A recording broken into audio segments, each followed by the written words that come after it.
This is Telugu Bible Radio, streaming the living word of living God.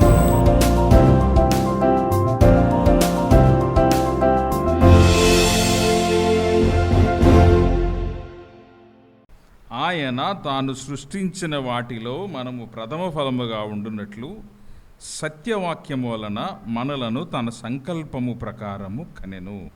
ప్రియ సహోదరులారా, మీరు ఈ సంగతులు ఎరుగుదురు గనుక ప్రతి మనుష్యుడును వినుటకు వేగిరపడివాడును, మాటలాడుటకు నిదానించువాడును, కోపించుటకు నిదానించువాడునై ఉండవలెను. ఎందుకనగా నరుని కోపము దేవుని నీతిని నెరవేర్చదు. మీరు వినువారు మాత్రమై ఉండి మిమ్మును మీరు మోసపుచ్చుకొనకుండా వాక్య ప్రకారము ప్రవర్తించువారునై ఉండుడి. ఈ వాక్యంలో దేవుడు కన్నాడు అని వ్రాయబడింది. కనటం అనే పదానికి అర్థం ప్రసవ వేదన ఉన్నది అన్న సంగతి మనం జ్ఞాపకం చేసుకోవాలి. ప్రసవ వేదన వలన ఆత్మీయంగా ప్రభువునందు జన్మించిన వారైన కారణంగా మీ ప్రసవ వేదనలో దేవుడు సత్యవాక్యము ద్వారా మనలను కన్నాడు. ఆ సత్యవాక్యాన్ని బట్టి, ఆ సత్యవాక్యం ద్వారానే మనం కనబడ్డవారం. ఆ వాక్యమే మన జీవితాలను ప్రభు సన్నిధిలో నిలబెట్టేది. ఆ వాక్యం వల్లనే మనం దేవుని బిడ్డలుగా గుర్తించబడ్డాం. ఆయన సృష్టించిన వాటన్నిటిలో సూర్యచంద్ర నక్షత్రాలు కానీ, భూజల ఇంకా ఆకాశంలో ఎగిరే చరాలన్నిటికంటే, ఆకాశ పక్షులన్నిటికంటే, భూజల చరములన్నిటికంటే మానవుని ఎందుకు ప్రత్యేకంగా ఎన్నుకున్నాడంటే, ఆయన వాక్యము ద్వారా కనినవాడు మానవుడు ఒక్కడే. మిగిలిన వారందరూ దేవుని మాట చేత నిర్మించబడినవే కానీ మానవుని తన నోటి మాట చేతనే కాక తన వాక్యము చేత సృజించిన వాడైన కారణంగా ఆయన సత్యవాక్యము వలన మనలను కనెను. శ్రమపడేవాడు శ్రమలు దేవుని చిత్తములో భాగమని, నా విశ్వాసానికి దేవుడు పరీక్ష పెట్టాడని అర్థం చేసుకోవాలి.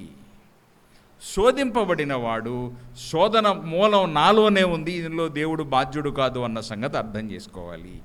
కారణం ఎందుకనగా మీరు వాక్యము చేత కనబడిన వారైన కారణంగా, సత్యవాక్యం వలన కొనబడిన వారైన కారణంగా, దేవుని వాక్యం దేవుని మాట సజీవమైనది, అది నిత్యము నిలిచి ఉండేదైన కారణంగా ఆ సజీవుడైన దేవుని వాక్యములో నుంచి మీరు ఉద్భవించిన వారు దేవుడు మిమ్మల్ని కన్నాడు. దానివల్ల మీరు సత్యవాక్యాన్ని సరిగా అంగీకరించాలి. సత్యవాక్యాన్ని అంగీకరించడంలో 3 పద్ధతులు అర్థం చేసుకోవాలి. 1, వాక్యానికి లోబడాలి. 2వది, దేవుని వాక్యంలో దేవుని వాక్యాన్ని మనం కల్మషం లేకుండా అంగీకరించాలి. 3వది, సాత్వికముతో వాక్యాన్ని అంగీకరించాలి. మీ హృదయములో నాటబడిన దేవుని వాక్యము ఎంత పవిత్రమైనది అంటే, మీరు అక్షయమగు బీజము వలన జన్మించిన వారు. అనగా అక్షయమైన బీజం మీ హృదయాలలో, దానివల్ల మీరు జన్మించిన వారైనప్పుడు మీరు క్షయమయ్యే శరీరాలలో ఉన్నప్పటికీ మీ జీవం అక్షయమైనదిగానే మీలో ఉంది. కనుకనే మీరు జీవిస్తున్నప్పుడు ఈ లోక విషయాలలో, ఈ అశాశ్వతమైన తాత్కాలికమైన క్షయమైన విషయాల మీద ఆధారపడక అక్షయమగు దేవుని ఉద్దేశాల మీదే ఆధారపడి మీరు జీవించాలి. మీరు వాక్యాన్ని అంగీకరించేటప్పుడు ఈ విషయం జ్ఞాపకం ఉంచుకోవాలి. ఏమని? నేను అక్షయమగు దేవుని వాక్యం వల్ల ప్రభువు నన్ను కన్నాడు. నన్ను కనటానికి ఆయన ప్రసవేదన పడ్డాడు. ఆయన సిలువలో రక్తాన్ని కాచి ప్రాణాన్ని నా కొరకు పెట్టాడు. ఎందుకు ఈ వాక్యాన్ని ఇంత పవిత్రంగా అంగీకరించాలి? నాకు ఎలా అంటే, ఈ వాక్యం నీకు ఉపదేశించటానికి, ఖండించటానికి, తప్పుదిద్దటానికి, నిన్ను శిక్షణ చేయుటకు ఉపయోగకరమై ఉన్నది. వాక్యాన్ని ఎందుకు హృదయపూర్వకంగా అంగీకరించి దానికి లోబడి దానికి విధేయులం అవ్వాలి అంటే, నీలో ఉన్న తప్పులను ఖండిస్తుంది, నీకు బోధిస్తుంది, ఉపదేశం చేస్తుంది. ఉపదేశం చేసినా మారని విషయాలుంటే వాటిని ఖండిస్తుంది. ఒకవేళ ఇంకా వానిలో నువ్వు తప్పులు చేస్తే నీ తప్పులు సరిదిద్దుతుంది. 3వది, నీకు నేర్పిస్తుంది. లోపల నాటబడిన వాక్యం, అక్షయమగు బీజం నాటబడిన వాక్యం. నాటేది బీజాలనేగా, విత్తనాలనేగా నాటేది. బీజం అంటే విత్తనం, విత్తనాలనే నాటుతారు. ఈ నాటే బీజాల సంగతి మనం ఆలోచిస్తే మత్తయి సువార్తలో విత్తువాని గురించిన ఉపమానం మనం జ్ఞాపకం చేసుకుంటాం. యేసు ప్రభు భూలోకంలో ఉన్నప్పుడు ఆయన శిష్యులతో ఉపమాన రీతిగా మాట్లాడుతూ వాక్యాన్ని బోధించటాన్ని విత్తనాల జిమ్మటంతో పోల్చి మాట్లాడాడు. ఆయన బీజాలు నాటి, ఈ బీజాలు అక్షయమగు బీజాలైన కారణంగా, మరణం లేని బీజాలైన కారణంగా, ఈ బీజాలు నీకు మేలు చేసే బీజాలు కనుకనే వాక్యాన్ని మీరు హృదయపూర్వకంగా అంగీకరించి లోబడాలి. కారణం ఎందుకంటే ఈ వాక్యం గురించి దేవుని వాక్యంలో మనం చూస్తే ఎన్ని విధాలుగా నీ జీవితానికి ఉపయోగపడుతుందో అన్ని కోణాల్లో దాని గురించి మాట్లాడుతున్నాడు. అది బీజం, అది నాటబడిన విత్తనం. ఏమండి, అది నీకు ఎంత మేలు చేసే సత్యవాక్యం, నాటబడిన వాక్యం, అది దేవుని వాక్యం, అది అద్దము వంటిది. ఆఖరిగా అది స్వాతంత్ర్యమనొచ్చు నియమము మాట్లాడుతున్నాడు. కనుకనే వాక్యానికి ఎందుకు మనం విధేయులం అవ్వాలి అంటే, ఇంత విలువగలిగిన వాక్యాన్ని మనం విధేయులం అవ్వాలి, ఇది అవసరం. కనుకనే దేవుని వాక్యం యొక్క ఆవశ్యకత, దేవుని వాక్యం యొక్క ప్రశస్తత, దేవుని వాక్యం మన పట్ల ఉన్నటువంటి ఉద్దేశాన్ని మనం అర్థం చేసుకోవాలి. వాక్యం వినటానికి ఎందుకు శ్రద్ధ అవసరం? వాక్యం ధ్యానించడానికి ఎందుకు సమయం కేటాయించాలి? వాక్యాన్ని మననం చేసుకోవడానికి ఎందుకు సమయం కేటాయించాలి? ఆ వాక్యాన్ని నిజ జీవితంలో ఉపయోగపడేదే దేవుని వాక్యం. నేర్చుకున్న దాన్ని ఆచరణలో పెట్టే ప్రయత్నం చేస్తున్నాం. మరి వాక్యానికి వచ్చినప్పుడు నిద్రపోతాం. వాక్యం అంటే శ్రద్ధ కలిగి ఉండాలి, వాక్యం అంటే ప్రేమించాలి, దానిని ఆచరించాలి. ఇక వాక్యానికి విధేయత గురించి మనం వెళ్తే, విధేయత, వాక్యానికి లోబడుట అనే పదానికి వస్తే, మీరు వాక్యం వల్ల కొనబడ్డారని, కనబడ్డారని, వాక్యం మీకు ఎంత విలువైనది ఎరిగారు కనుకనే మీరు ఎలా ప్రవర్తించాలి. మీ వాక్యాన్ని మీరు నిజంగా వినేవారైతే అది మీ ప్రవర్తనలో దాని ప్రభావం మీ జీవితంలో ఉండాలి. ఎలా ఉండాలి? ప్రతి మనుష్యుడు వినుటకు వేగిరపడువాడునై, మాట్లాడుటకు నిదానించువాడునై, కోపించుటకు నిదానించువాడునై ఉండవలెను. నాకు ఊరినే కోపం వస్తుంది అంటారు కదా, నాకు ఊరికనే కోపం వస్తుంది అనేవాళ్ళు, ఊరికనే మాట్లాడేవాళ్ళు, వినటానికి ఇష్టపడిన వాళ్ళు. దేవుడు చాలా కృప కలిగిన వాడు. ఆయన మనల్ని తయారు చేయటంలోనే దేవుడు అర్థవంతంగా చేశాడు. చెవులు ఎన్ని ఇచ్చాడు?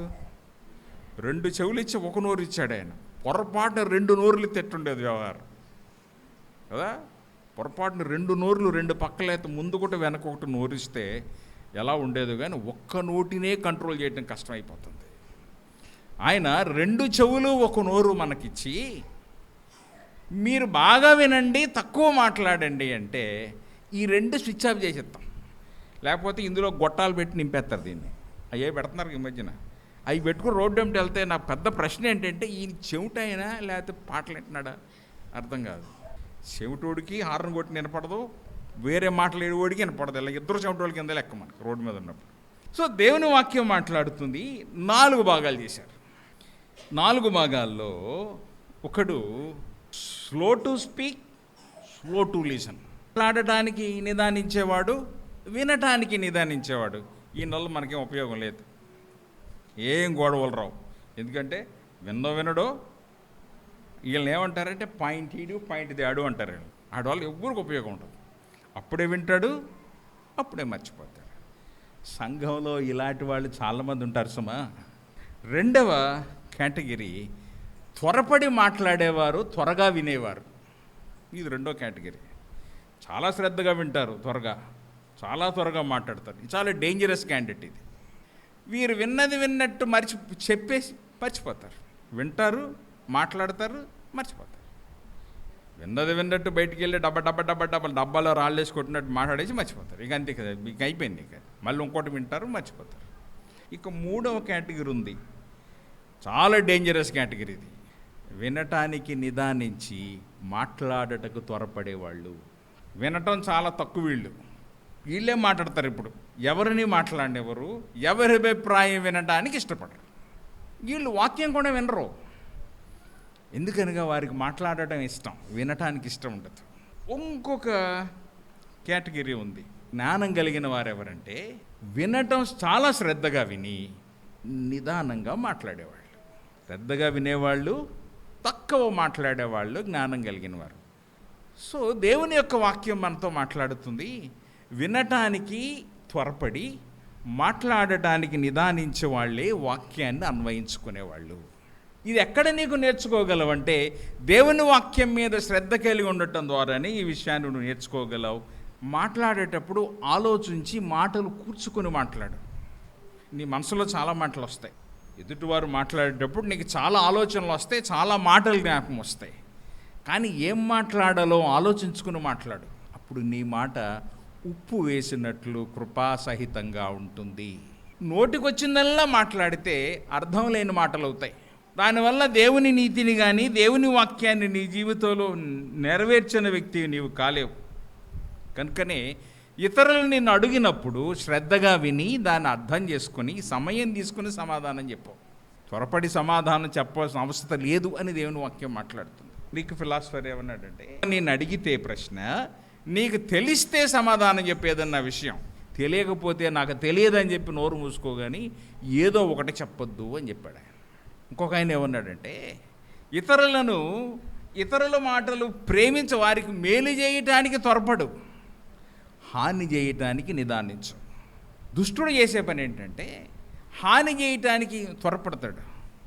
దానివల్లనే వాడు పాప చిక్కుల్లో ఇరుక్కుంటాడు. జ్ఞానవంతుడు మేలు చేయటానికి ఆలస్యం చేయకుండా త్వరపడతాడు, కీడు చేయటానికి నిదానిస్తాడు అని దేవుని వాక్యం మాట్లాడుతుంది.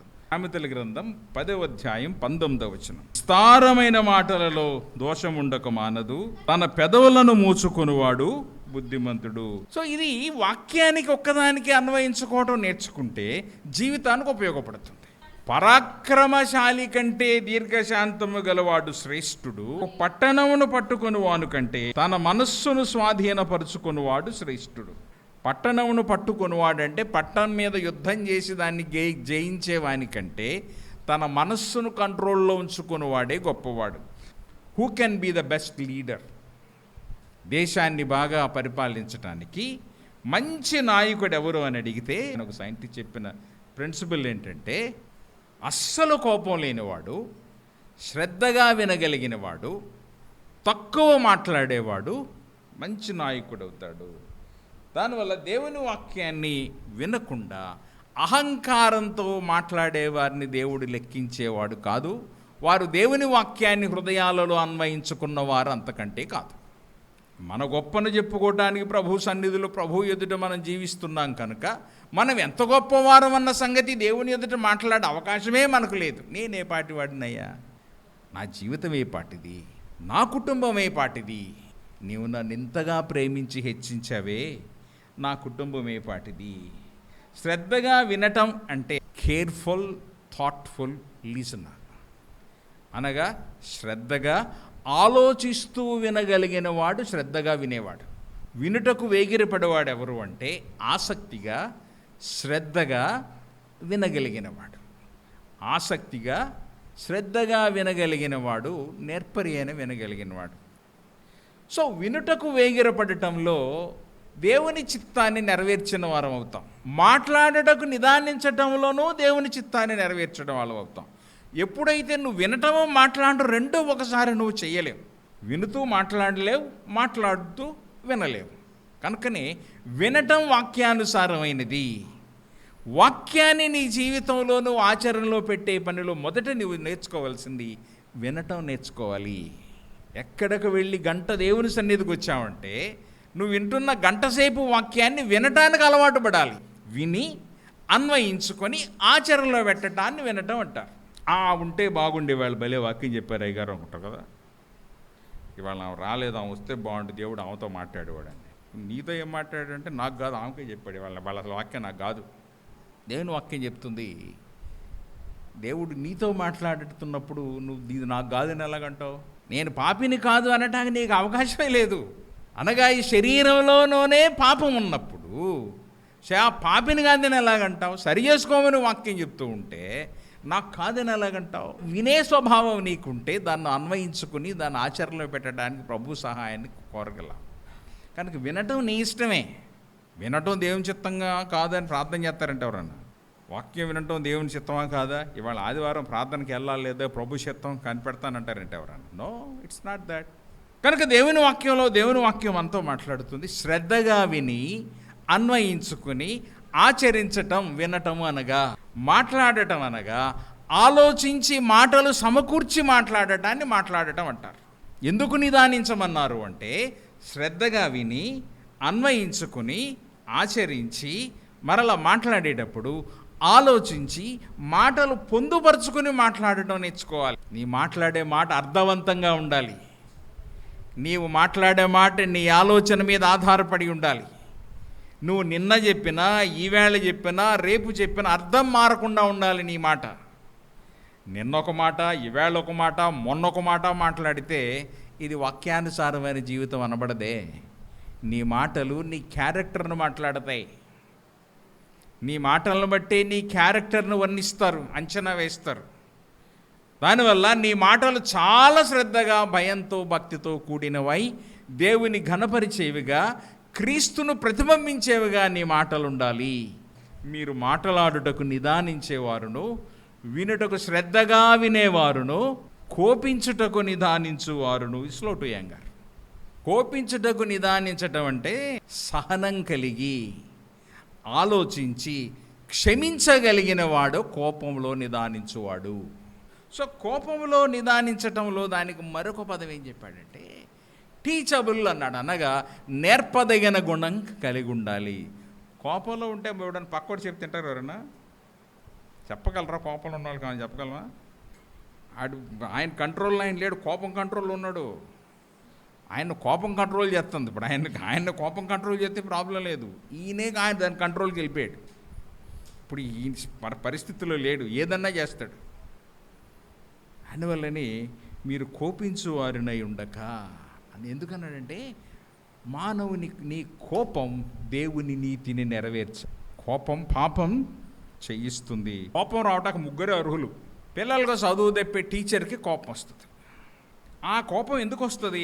పాఠం చదవలేదని, హోంవర్క్ చేయలేదని, చెప్పిన పని చేయకుండా క్లాసులో ప్రవర్తన సరిగా లేనప్పుడు సరిచేయడానికి కోపం వస్తుంది, నేర్పించడానికి కోపం వస్తుంది. కానీ ఇంకా పిల్లాడి మీద ద్వేషంతో కోపం రాదు, టీచర్కి రాకూడదు. రెండవది తల్లిదండ్రులకు తన బిడ్డల మీద కోపం వస్తుంది. ఎందుకు కోప్పడతారు? వారిని సరిచేయడానికి, మంచి నేర్పించడానికి, జీవితం నేర్పించడానికి, క్రమశిక్షణ నేర్పించడానికి కోపం వస్తుంది. ఈ కోపం శాశ్వత కాలం ఉండదు. ఇది కొద్దిసేపే, ఆ క్రమశిక్షణ వరకే ఉంటుంది, తర్వాత వెళ్ళిపోతుంది. కొన్నిసార్లు కోపం ప్రదర్శిస్తారు పిల్లల ముందు. కోపం రాకపోయినా వారి దగ్గర కోపం వచ్చినట్టు ప్రదర్శించి వారిని దారిలో పెట్టుకోవడానికి ప్రయత్నం చేస్తారు. మూడవది బోధకులకు. బోధించేవారు కోపం వచ్చిన కానీ కోప్పడకూడదు. మాస్టర్ గారికి వాక్యం చెప్పిన ఎదురుగా నిద్రపోతున్న వాళ్ళని చూస్తే కోపం వచ్చిందనుకోండి, కోప్పడితే మళ్ళీ లేనిపోయింది కదా. నేను నిద్రపోయాను అని ఒప్పుకోరుగా, నేను మెల్లకుండా కూర్చుంటే నన్ను తిట్టారయ్య గారు అంటారు బయటికి వెళ్ళి. సో దానివల్లనే బోధకుడికి కోపం వచ్చినా కానీ ఆయన కోపాన్ని ఆయన అంచుకుని వాక్యం చెప్పుకుని వెళ్ళిపోవాలి. కోపం బాధ్యత గలవానికి, తన అజమాయిషీలో ఉన్నవారు క్రమశిక్షణ లేనప్పుడు కోపపడటం న్యాయమైనప్పటికీ అది దేవుని నీతిని నెరవేర్చనంతగా ఉండకూడదని దేవుని వాక్యం మాట్లాడుతుంది. నరుని కోపము దేవుని నీతి నెరవేర్చదు కనుకనే సమస్త కల్మషమును విర్రవీగుచున్న దుష్టత్వమును మాని లోపల నాటబడిన మీ ఆత్మలను రక్షించుటకు శక్తిగల వాక్యము సాత్వికముతో అంగీకరించుడి. ఈ కోపం మానాలి అంటే, ఈ పైన ఉన్న 3 మంచి లక్షణాలు నీకు రావాలంటే నువ్వు చేయవలసింది కల్మషాన్ని, దుష్టత్వాన్ని మానాలి. మానటం అనే పదానికి ఇంగ్లీష్లో స్ట్రిప్ ఇట్ ఆఫ్ అని రాశాడు. కొలసీలు రాసిన పత్రిక 3వ అధ్యాయం 8వ వచనంలో చక్కగా రాసి ఉంటుంది దానికి నిర్వచనం. ఇప్పుడైతే మీరు కోపము, ఆగ్రహము, దుష్టత్వము, దూషణ, మీ నోట బూతులు అని వీటన్నిటినీ విసర్జించటం అనగా ఒలిచివేయటం, దూరంగా తీసివేయటం. ఒలిచివేయటం అంటే చింపేసి అవతల పడేయటం. ఇవన్నీ దేవుని నీతిని నెరవేర్చకుండా నీ జీవితంలో ఉండే లక్షణాలు, దేవుని నీతిని నెరవేర్చకుండా నీ హృదయంలో నుంచి వచ్చే మాటలు, దేవుని నీతిని నెరవేర్చకుండా నీ హృదయంలో పాపాన్ని నింపే ఆలోచనలన్నీ ఇందులోనే ఉన్నాయి. దేవుని నీతి క్షమించేది, దేవుని ఎదుటివాని స్థితిని ఆలోచింపజేసేది, సహనాన్ని బోధించేది. వాక్యం వినేటప్పుడు నా చెవిలో ఏదో ఉందలే శేషం పోసుకున్నా, నాకేం అయ్యగారు ఎంత చెప్పినా, ఎంత వాక్యం చెప్పినా నాకు సంబంధమే లేదు ఈ వాక్యం, నాకు నచ్చితే అంటే లేకపోతే లేదు. నచ్చితే వినడానికి దేవుని వాక్యం నచ్చేటట్టు ఎప్పుడూ చెప్పరు నీకు. ఏనాడు దేవుని వాక్యం మనకు నచ్చేటట్టు ఉండదు. దేవుని వాక్యానుసారంగానే వాక్యం ఉంటుంది. ఇందాక నేను చెప్పానే, ఏది విని మర్చిపోయే బ్యాచ్ ఉంటుందని. వింటున్నావు, విని బయటకు వెళుతున్నావు, దాన్ని మర్చిపోతున్నావు. నువ్వు విని అన్వయించకుండా వదిలినందువల్ల జరిగిన నష్టం ఏమిటంటే నిన్ను నువ్వే మోసగించుకుంటున్నావు. శ్రద్ధగా వినటం అంటే కోపం లేకుండా, ఆగ్రహం లేకుండా, ఇష్టపూర్వకంగా విశ్వాసంతో దేవుని వాక్యానికి లోబడి నేర్చుకోవటానికి దేవుని వాక్యం వినాలి తప్ప విని వెళ్ళటానికి, వినోదానికి, ఎంటర్టైన్మెంట్కి వచ్చినట్లు, వినోదానికి వచ్చినట్లు వాక్యం విని వెళ్ళినందువల్ల నీకు ఉపయోగం లేదు. You are deceiving your own self. నిన్ను నువ్వే మోసగించుకుంటున్నావు. చాలాసార్లు వాక్యం వినకుండా నాకు కాదు అని వెళ్తాం. కొంతమంది పక్క వాళ్ళకి చెప్పడం కొరకే చదువుతారు. పక్క వాళ్ళకి జ్ఞాపకం చేయడానికి, పక్క వాళ్ళకు బోధించడానికి, ఇతరులకు వాక్యం ఎలా చెప్పాలనే శ్రద్ధగా చదువుతారే తప్ప కొంతమంది వినేటప్పుడు కూడా ఇతరుల కొరకే వింటారు, వారి కొరకు వినరు. ఇప్పుడు స్టెప్పులు వాక్యం వినటంలో, వాక్యం వినాలి, గ్రహించాలి, దానిని అన్వయించుకొని ఆచరించాలి. ఈ ప్రయత్నంలోనే దేవుని సహాయ ప్రభువా నీ వాక్యం ఎలా చెప్పింది, నీ వాక్యాన్ని నేను ఎలా ఆచరిస్తానంటే నాకు ఈ సమస్య వచ్చింది, దీన్ని ఎలా చేయాలి నాయన అని ప్రభు సహాయాన్ని నువ్వు అడగాలి. వింటారు, అన్వయించుకుంటారు, ఆచరణలో పెట్టారు. కొంతమంది వింటారు, ఇక్కడే వదిలేసి వెళ్ళిపోతారు. ఇక వాళ్ళ గురించి మాట్లాడటమే ఇక మనం వేస్ట్. వాళ్ళు వచ్చినా, వాళ్ళు బయట ఉన్నా, వాళ్ళు రాకపోయినందువల్ల వారికి ఉపయోగం లేదు దేవునికి. దానివల్ల దేవుడు ఆశించిన పని జరగదు. ఎందుకు వినాలి అంటే నీవెవరవో నీకు బోధిస్తుంది, నువ్వెలా ఉండాలో నీకు బోధిస్తుంది, నువ్వెక్కడున్నావో నీకు చెప్తుంది, నువ్వెక్కడ ఉండాలో నీకు చెప్తుంది, నువ్వెవరవో నీకు చెప్తుంది, నువ్వెలా ఉండాలో నీకు బోధిస్తుంది. వినపోతే నువ్వెవరవో నీకు తెలియదు, నువ్వెక్కడ ఉండాలో నీకు తెలియదు, నువ్వు ఏ స్థితిలో ఉన్నావో నీకు తెలియదు, నీ స్థాయి ఎక్కడో నీకు తెలియదు.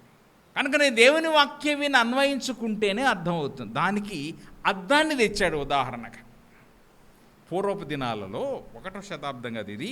1వ శతాబ్దంలో అద్దాలు అందరి ఇళ్లలో అందుబాటులో ఉండేవి కాదు. ఇప్పుడు అద్దం టెక్నాలజీ పెరిగి మనకి గ్లాస్ వచ్చింది. అప్పుడు గ్లాస్ లేదు, మెటల్ని పాలిష్ చేసి అద్దంలాగా చేసేవారు ఆ దినాల్లో, ఆ తరం 1వ శతాబ్దంలో. కానీ బాగా డబ్బున్న వాళ్ళలో అద్దాలు ఉండేవి, పెద్ద నిలువుట అద్దాలు ఉండటం అంటే చాలా డబ్బున్న వాళ్ళకే ఉంటాయి, అందరికి ఉండవు. ఎప్పుడన్నా అద్దం దొరికితే పొరపాటున గబగబా ముఖం చూసుకుని వెళ్ళిపోయాడు, సరి చేసుకుని. సో అద్దం ఆ దినాల్లో అంత రేర్ కమోడిటీ వారికి అందుబాటులో ఉండేది కాదు. దానివల్ల పౌలు భక్తుడు అంటున్నాడు, అద్దంలో చూసి తన ముఖాన్ని ఎలా మర్చిపోతాడో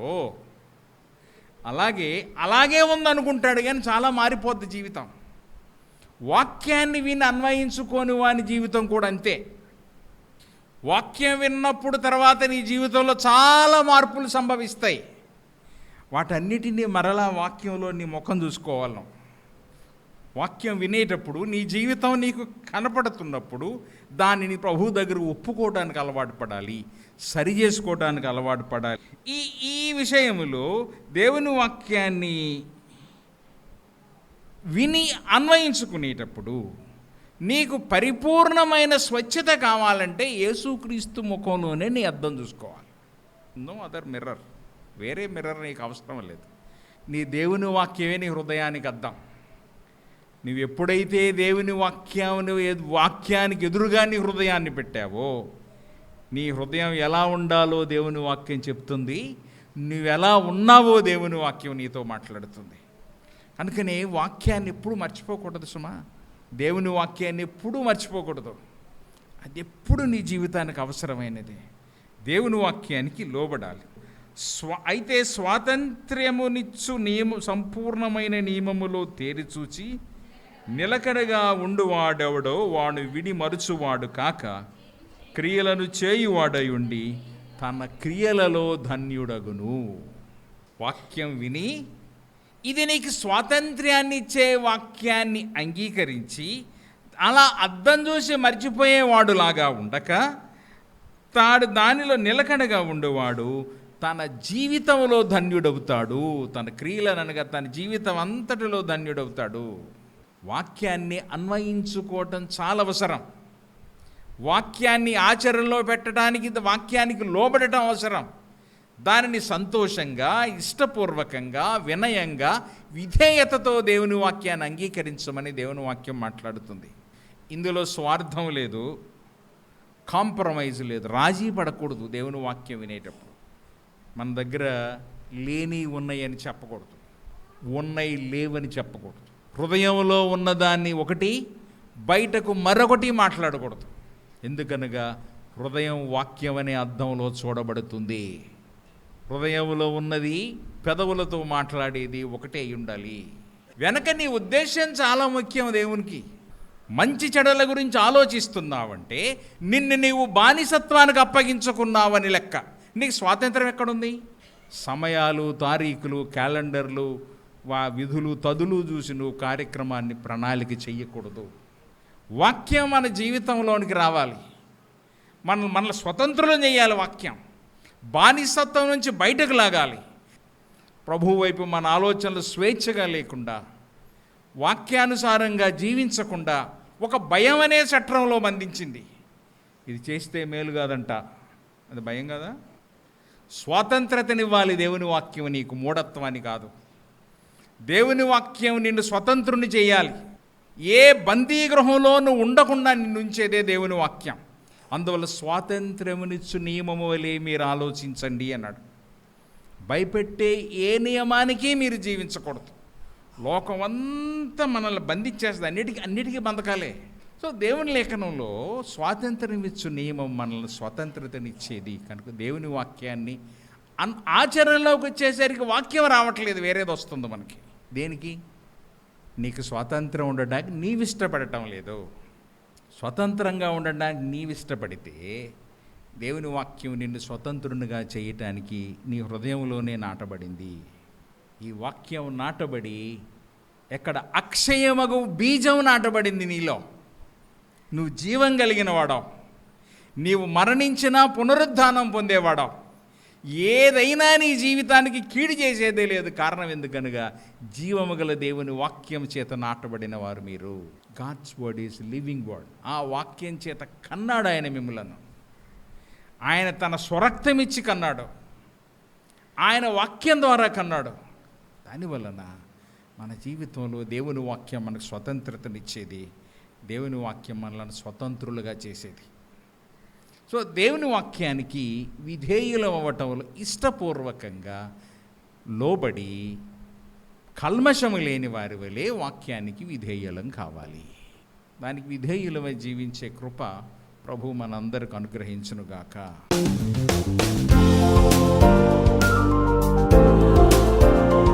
This is Telugu Bible Radio, streaming the living word of living God.